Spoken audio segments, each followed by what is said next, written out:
Good day everyone, Dr. Blob here.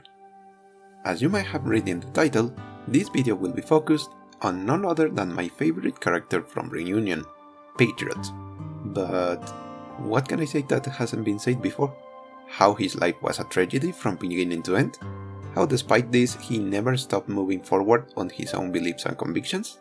How, at the very end, and despite failing again and again, his life ended with a final victory, telling fate to go through itself. How, because of him, there is a reunion to begin with. Well, I guess I can start with how I originally felt regarding the last pure-blooded Wendigo back at the beginning of the game. Back then, the only characters we had properly seen were Tallulah, who looked like a younger Palpatine with better skincare. Boy did this analogy fit in later in the story. Crown Slayer, who didn't say much, but with a name and design which screamed anarchist. What? And the silhouettes of the other leaders, all covered in shadows, and some even with red shiny eyes. Specifically, one covered in armor, and with huge antlers protruding over his head. I remember how the first thought I had was, God, can they be any more cartoony? Yeah, my first impression of the antagonist wasn't the best. I was curious about the game and its mechanics, yet I didn't expect much from the story. Needless to say, I have eaten my words long ago. That is not the point of this video, so let's move on. In fact, my thoughts began to change right after the defeat of both schools Shatter. Then I thought that these Saturday morning cartoon villains had more depth than I originally thought, yet I wasn't entirely convinced. Then Operation Intelligence come around, where we had our first glance of the ever-advancing sarcasm. Since then, he became one of my favorite characters in the whole game, and the one who hurt me the most when we had to defeat him. Faust was against a rock and a hard place, mostly because of Datuat's actions. There wasn't much he could do.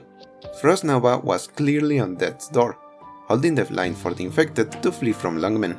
It was inevitable. Mephisto, that one was cathartic, but Patriot, how it hurt. Because from the moment Yelena closed her eyes, it was obvious we lost any chance to find a peaceful solution with her father. And even then, he didn't fight us out of hatred or for the sake of revenge. He fought us because he could only trust in himself. Thus, he could only give us these words. Rose Island, I have fun. Then, he finally stopped. His death impacted Reunion from then on, snapping some members out of Tallulah's machinations and sending them directly into supporting Rhodes Island. But why? Why was his death the trigger which sent Reunion into such a turmoil? There are a couple of reasons behind them. Specifically how Tallulah, or rather the Black Deathless Snake, had thrown away the facade and their true intentions were laid bare for most to see. Yet, why didn't everyone in Reunion went the way of chaos and anarchy? How did those who aided us manage to remain loyal to their cause even after the fall of their Aegis? Well, that is what I plan to discuss today. Why was Patriot the real backbone of Reunion? And how he will continue to impact their fate from now on. For this analysis, I will be mostly basing myself in the document made by Brian Wansink, The Psychology of Heroes. Antecedents and Consequences of Combat-Decorated War Heroism. In layman terms, a document meant to explore what makes a hero. Wansink identified two types of hero. The eager types, those who look for the glory, either because they blindly believe in the cause or because they seek the recognition, and then there are the reluctant ones. Individuals who found themselves in the middle of a conflict and do their earnest to keep those beside them alive. Patriot was loyal to his cause to the very end, and while he suffered betrayal after betrayal, his beliefs were never shaken. All that changed was who he fought for. Casdell, Ursus, the infected, Reunion. These clearly point towards the eager type of hero, who never backs down on their words and firmly defend their ideals. However, it is in how he did so that we can see the reluctant side of his heroism, and at the same time, that which made him such a renowned figure in Terra. As Wansink explains, it has repeatedly been argued that in times of combat, men fight less for ideals than for the respect, support, and commitment of their friends and the proximate men in their squad. This band of brothers can result in heroic efforts that would not have otherwise occurred if a man was alone or in the company of strangers or those to whom he did not feel a commitment. This band of brothers is exactly the kind of attitude Patriot influenced within his ranks, possibly for most of his military career, yet it didn't stop here, with new members quickly gravitating towards him, not only as a superior in the ranks, but as a parental figure in charge of their band of brothers. It was Tallulah goal to convince him to support her cause, after all.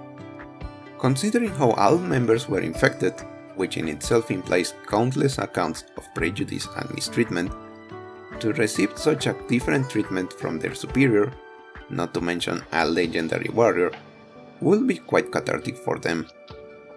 There was finally someone defending them. There was finally someone making them feel like they belong in the world, thus influencing them to fight not for glory nor revenge, but to look after each other, to protect the infected.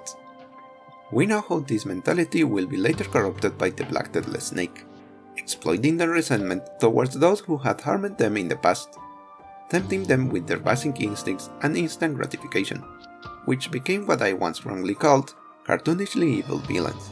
And while most followed these instincts in droves, some remained loyal to the core of the Reunion movement, which itself was invested in Patriots. In a way, this is what made Patriot unable to leave the movement. As explained by himself, should he leave, what little order left would fall right into Tallulah's ploy. Should he take Tallulah down, he would be seen as a traitor, forced to fight those loyal to her. The same thing would happen should he join Rhodes Island. Not to mention that he could only trust in himself to get things done. He was over 200 years old after all.